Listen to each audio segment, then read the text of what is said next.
5 ಯೋಜನೆಗಳಲ್ಲಿ ನಾವು ಇವತ್ತು ಕರ್ನಾಟಕದಲ್ಲಿ ಯಾವ ರೀತಿಯಲ್ಲಿದೆ ಅಂತ ಹೇಳಿದ್ರೆ, ನಮ್ಮ ಸ್ಟೇಟಲ್ಲಿ 5 ಯೋಜನೆಗಳು ನಾವೇ ಮೊದಲು ಬಿಟ್ಟಿದ್ದು. ಇದನ್ನು ನೋಡಿ ಇವತ್ತು ನೀವು ತೆಲಂಗಾಣದಲ್ಲಾಗ್ಬೋದು, ಆಂಧ್ರದಲ್ಲಾಗ್ಬೋದು, ಮಹಾರಾಷ್ಟ್ರದಲ್ಲಾಗ್ಬೋದು, ಬಿಹಾರದಲ್ಲಾಗ್ಬೋದು, ಇವತ್ತು ಎಲ್ಲ ರಾಜ್ಯಗಳಲ್ಲೂ ಈ ಯೋಜನೆಗಳನ್ನು ಇಂಪ್ಲಿಮೆಂಟ್ ಮಾಡ್ತಾರೆ. ಇದಕ್ಕಿಂತ ಮುಖ್ಯವಾಗಿ ನಮಗೆ ಅಂದರೆ ಹಸಿಮುಕ್ತ ಕರ್ನಾಟಕ ಮಾಡಬೇಕು ಅನ್ನೋ ಒಂದು ಆಸೆ ನಮಗೆ, ಹಸಿಮುಕ್ತ ಕರ್ನಾಟಕ ಮಾಡಬೇಕು ಅಂತ.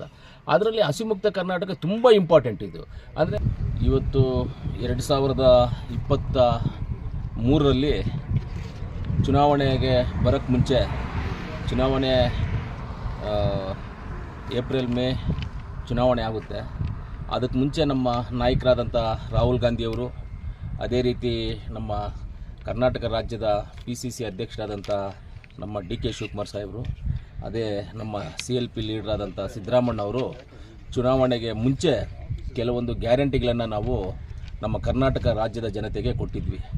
ಆ ಗ್ಯಾರಂಟಿಗಳು ಏನಂತ ಹೇಳಿದ್ರೆ, ಒಂದು ಶಕ್ತಿ ಯೋಜನೆ, ಅಂದರೆ ಮಹಿಳೆಯರು ಬಸ್ಸಲ್ಲಿ ಓಡಾಡುವಂಥ ಯೋಜನೆ.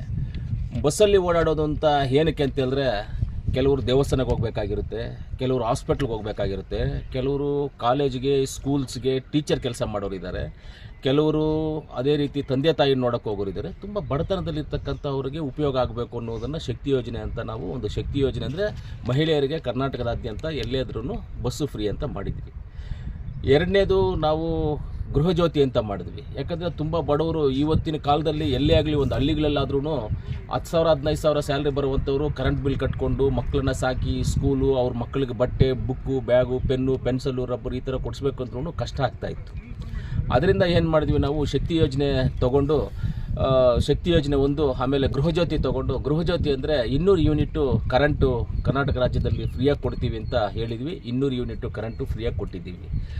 ಅದಾದಮೇಲೆ ನಾವು ಏನು ಮಾಡಿದ್ವಿ, ಜನಗಳಿಗೋಸ್ಕರ, ನಮ್ಮ ಮಹಿಳೆಯರಿಗೋಸ್ಕರ ಎಲ್ಲಗೋಸ್ಕರ 2,000 ರೂಪಾಯಿ ತಿಂಗಳಿಗೆ ಕೊಡುವಂಥ ರೀತಿಯಲ್ಲಿ ಒಂದು ಯೋಜನೆಯನ್ನು ತಂದ್ವಿ. 2,000 ರೂಪಾಯಿ ಯೋಜನೆ ಏನಂದರೆ, ಕೆಲವರು ಪಾಪ ಊರಲ್ಲಿರ್ತಕ್ಕಂಥ ವಯಸ್ಸಾಗಿರುವಂಥವ್ರು ಅಂಥವ್ರು ಮನೆಗಳಲ್ಲಿ ಮಕ್ಕಳಿಗೆ ಪೇಪರು ಪೆನ್ನು ಕೊಡ್ಸೋಕ್ಕಾಗೋದಿಲ್ಲ, ಪೆನ್ಸಿಲ್ ಕೊಡ್ಸೋಕ್ಕಾಗೋದಿಲ್ಲ, ಬುಕ್ಸ್ ಕೊಡ್ಸೋಕ್ಕಾಗೋದಿಲ್ಲ ಅಂತ ಅವ್ರಿಗೆ ತಿಂಗಳಿಗೆ 2,000 ರೂಪಾಯಿ ಬಂದರೆ ಅವ್ರಿಗೆ ಉಪಯೋಗ ಆಗುತ್ತೆ. ಮಕ್ಕಳ ವಿದ್ಯಾಭ್ಯಾಸಕ್ಕೂ ಶಕ್ತಿ ತುಂಬುತ್ತೆ. ಆಮೇಲೆ ಹೆಲ್ತ್ ಇಶ್ಯೂಗಳಿರೋ ಅಂಥವ್ರಿಗೆ ಮಾತ್ರೆ ತೊಗೊಳ್ಳೋದಕ್ಕೆ ಇಂಥದಕ್ಕೂ ಯೂಸ್ ಆಗುತ್ತೆ. ಆಮೇಲೆ ಎಷ್ಟೋ ಜನ ಮಹಿಳೆಯರು ಇದರಿಂದ 2,000 ರೂಪಾಯಿ ಇದರಿಂದ ಮಕ್ಕಳಿಗೆ ಶಾಲೆಗೆ ಹೋಗೋದಕ್ಕೆ ಗಾಡಿಗಳು ಕೊಡಿಸಿದ್ದಾರೆ, ಮನೆಗೆ ಬೀರು ತೊಗೊಂಡಿದ್ದಾರೆ, ಗ್ಯಾಸ್ಗಳಿಲ್ಲದಿರೋರು ಗ್ಯಾಸ್ ಸಿಲಿಂಡರ್ಸ್ ತೊಗೊಂಡಿದ್ದಾರೆ. ಅದಾದಮೇಲೆ ಅವರು ಅನೇಕ ವಿಚಾರಗಳಿಗೆ ಅದನ್ನು ಯೂಸ್ ಮಾಡಿಕೊಂಡು ಸ್ವಾವಲಂಬಿತರಾಗಿ ಶಕ್ತಿವಂತರಾಗ್ತಾ ಇದ್ದಾರೆ. ಅದೇ ರೀತಿ ಯುವನಿಧಿ ಅನ್ನೋದ್ರು ಮಾಡಿದ್ವಿ. ಯುವನಿಧಿ ತೊಗೊಂಡು ಇವಾಗ ಚೆನ್ನಾಗಿ ಓದಿರ್ತಾರೆ, ಅವರು ಕೆಲಸ ಸಿಕ್ಕಿರೋದಿಲ್ಲ. ಕೆಲಸ ಸಿಗ್ತಾ ಇದ್ದಾಗ ಅವರು ಮೇಂಟೆನೆನ್ಸು ಮಾಡ್ಕೊಳ್ಳೋದಕ್ಕೆ ಕಷ್ಟ ಆಗುತ್ತೆ.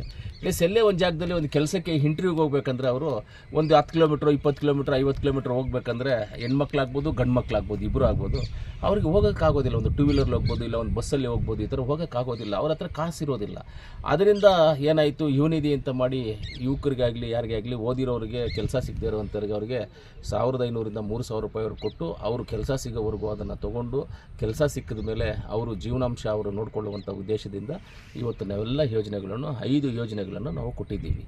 5 ಯೋಜನೆಗಳಲ್ಲಿ ನಾವು ಇವತ್ತು ಕರ್ನಾಟಕದಲ್ಲಿ ಯಾವ ರೀತಿಯಲ್ಲಿದೆ ಅಂತ ಹೇಳಿದ್ರೆ, ನಮ್ಮ ಸ್ಟೇಟಲ್ಲಿ 5 ಯೋಜನೆಗಳು ನಾವೇ ಮೊದಲು ಬಿಟ್ಟಿದ್ದು.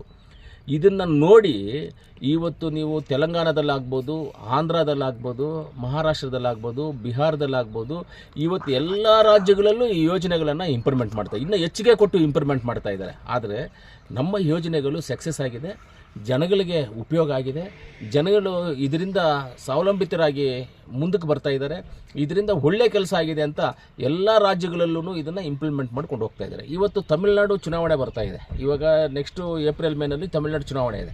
ತಮಿಳುನಾಡು ಚುನಾವಣೆಗೂ ಇದನ್ನೇ ಇಂಪ್ಲಿಮೆಂಟ್ ಮಾಡ್ತಾ ಇದ್ದಾರೆ. ಇವಾಗ ಅಲ್ಲಿ ಮೊದಲು ಬಸ್ ಫ್ರೀ ಕೊಟ್ಟಿದ್ದರು, ಆದರೆ ಇವಾಗ ಏನು ಮಾಡ್ತಾ ಇದ್ದಾರೆ, ಮೊದಲು ಕೆಲವು ಲಿಮಿಟೆಡ್ ಆಗಿ ಒಂದು ಪಿಂಕ್ ಬಸ್ ಅಂತ ಮಾಡಿದ್ರು ತಮಿಳುನಾಡಲ್ಲಿ. ಇವಾಗ ಎಲ್ಲ ಬಸ್ಗಳಲ್ಲೂ ಫ್ರೀ ಕೊಡ್ತಾ ಇದ್ದಾರೆ. ಮೊದಲು ಅವ್ರು 1,000 ರೂಪಾಯಿ ಕೊಡ್ತಾ ಇದ್ರು, ಇವಾಗ 3,000 ರೂಪಾಯಿ ಕೊಡಬೇಕು ಅಂತ ಒಂದು ತೀರ್ಮಾನ ತೊಗೊಂಡಿದ್ದಾರೆ.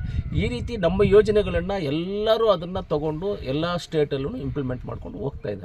ಅದರಿಂದ ಇವತ್ತು ಈ ಯೋಜನೆಗಳಿಂದ ಕರ್ನಾಟಕ ಸರ್ಕಾರದಲ್ಲಿ ನಮ್ಮ ಮಾನ್ಯ ಮುಖ್ಯಮಂತ್ರಿಗಳಾದಂಥ ಸಿದ್ದರಾಮಣ್ಣ ಅವರು, ಅದೇ ರೀತಿ ನಮ್ಮ KPCC ಅಧ್ಯಕ್ಷರಾದಂಥ DK ಶಿವಕುಮಾರ್ ಸಾಹೇಬರು, ಇವರಿಬ್ಬರ ಒಂದು ನಾಯಕತ್ವದಲ್ಲಿ ಇವತ್ತು ಕರ್ನಾಟಕ ಮಹಿಳೆಯರಿಗೆ ಒಳ್ಳೆ ಅಭಿವೃದ್ಧಿ ಆಗೋದಕ್ಕೆ ಅವಕಾಶ ಮಾಡಿಕೊಟ್ಟಿದ್ದಕ್ಕೆ ನಾನು ಪಕ್ಷಕ್ಕೂ ಧನ್ಯವಾದಗಳನ್ನು ತಿಳಿಸ್ತೀನಿ, ನಮ್ಮ ನಾಯಕರುಗಳಿಗೂ ಧನ್ಯವಾದಗಳನ್ನು ತಿಳಿಸ್ತೀನಿ. ಅದೇ ರೀತಿ ಈ ಕಾರ್ಯಕ್ರಮದ ಅಧ್ಯಕ್ಷರಾದಂಥ ನಮ್ಮ ಕರ್ನಾಟಕ ನಮ್ಮ ಪಂಚ ಗ್ಯಾರಂಟಿ 5 ಗ್ಯಾರಂಟಿಗಳ ಅಧ್ಯಕ್ಷ ಆದಂಥ ನಮ್ಮ ರೇವಣ್ಣ ಸಾಹೇಬರು ಅವರು ಅಷ್ಟೇ ಎಲ್ಲ ಜಿಲ್ಲೆಗಳಲ್ಲೂ ಕಾರ್ಯಕ್ರಮಗಳು ಮಾಡಿ ಜನಗಳು ಕರೆಕ್ಟಾಗಿ ತಲುಪ್ತಾ ಇದೆಯಾ ಇಲ್ವಾ ಏನು ಹೆಂಗೆ ಅನ್ನೋದನ್ನು ಇದು ಮಾಡ್ತಾ ಇದ್ದಾರೆ. ಇದೆಲ್ಲಕ್ಕಿಂತ ಮುಖ್ಯವಾಗಿ ನಮಗೆ ಅಂದರೆ ಹಸಿಮುಕ್ತ ಕರ್ನಾಟಕ ಮಾಡಬೇಕು ಅನ್ನೋ ಒಂದು ಆಸೆ ನಮಗೆ, ಹಸಿಮುಕ್ತ ಕರ್ನಾಟಕ ಮಾಡಬೇಕು ಅಂತ. ಅದರಲ್ಲಿ ಹಸಿಮುಕ್ತ ಕರ್ನಾಟಕ ತುಂಬ ಇಂಪಾರ್ಟೆಂಟ್ ಇದು. ಅಂದರೆ ಜನಗಳಿಗೆ 10 kg ಅಕ್ಕಿ ಕೊಡುವಂಥ ಕಾರ್ಯಕ್ರಮವನ್ನು ಮಾಡಿದ್ವಿ. ಕೆಲವು ದಿವಸಗಳ ಕಾಲ ಅಕ್ಕಿ ನಮಗೆ ಕೊಡದೇ ಇರೋದ್ರಿಂದ ಸಿಗದೇ ಇರೋದ್ರಿಂದ ನಾವೇನು ಮಾಡ್ತಾಯಿದ್ವಿ, ದುಡ್ಡನ್ನು ಅವ್ರಿಗೆ ಅಕೌಂಟಿಗೆ ಕೊಡ್ತಾಯಿದ್ವಿ. ಇವತ್ತು ಅಕ್ಕಿ, ರಾಗಿ, ಗೋಧಿ ಈ ಥರ ಎಲ್ಲವನ್ನು ಜನಗಳಿಗೆ ತಲುಪಿಸಿ ಅಕ್ಕಿ ಕೊಟ್ಟು ಜನಗಳ ಹೊಟ್ಟೆ ಹಸಿಮುಕ್ತ ಕರ್ನಾಟಕ, ಮಹಿಳೆಯರಿಗೆ ಅಭಿವೃದ್ಧಿಗಾಗಿ ಸ್ವಾವಲಂಬಿತರಾಗಬೇಕು ಅಂತ 2,000 ರೂಪಾಯಿ. ಅದೇ ರೀತಿ ಮಹಿಳೆಯರಿಗೆ ಮನೆಯಲ್ಲಿ ಕರೆಂಟ್ ಬಿಲ್ಲು 200 ಯೂನಿಟ್ವರೆಗೂ ಫ್ರೀ ಕೊಟ್ಟಿದ್ದೀವಿ. ಆಮೇಲೆ ಮಹಿಳೆಯರಿಗೆ ಬಸ್ಸನ್ನು ಫ್ರೀ ಕೊಟ್ಟಿದ್ದೀವಿ. ಆಮೇಲೆ ಯುವನಿಧಿ ಅಂತ ಯುವಕರಿಗೆ ಸಹಾಯವನ್ನು ಮಾಡಿದ್ದೀವಿ. ಈ 5 ಪಂಚ ಗ್ಯಾರಂಟಿಗಳನ್ನು ಒಳ್ಳೆ ಇಂಪ್ಲಿಮೆಂಟ್ ಆಗಿದೆ ನಮ್ಮ ಕರ್ನಾಟಕದಲ್ಲಿ. ನಮ್ಮ ಕರ್ನಾಟಕ ಇಡೀ ಭಾರತ ದೇಶಕ್ಕೆ ಮಾದರಿಯಾಗಿ ಎಲ್ಲ ರಾಜ್ಯದವರು ಇದನ್ನು ತಗೊಳ್ತಾ ಇದ್ದಾರೆ. ಅದಕ್ಕೆ ನಾನು ಇನ್ನೂ ಒಂದು ಸಲ ನಮ್ಮ ಮುಖ್ಯಮಂತ್ರಿಗಳಿಗೆ, ನಮ್ಮ KPCC ಅಧ್ಯಕ್ಷರಿಗೆ, ಅದೇ ರೀತಿ ರಾಜ್ಯದ ಪಂಚ ಗ್ಯಾರಂಟಿ ಅಧ್ಯಕ್ಷರು, ನಮ್ಮ ಜಿಲ್ಲಾ ಪಂಚ ಗ್ಯಾರಂಟಿ ಅಧ್ಯಕ್ಷ ಅಂತ ಶಿವಕುಮಾರ್ ಅವರಿಗೆ ನಾನು ಧನ್ಯವಾದಗಳನ್ನು ತಿಳಿಸೋದಕ್ಕೆ ಇಷ್ಟಪಡ್ತೀನಿ.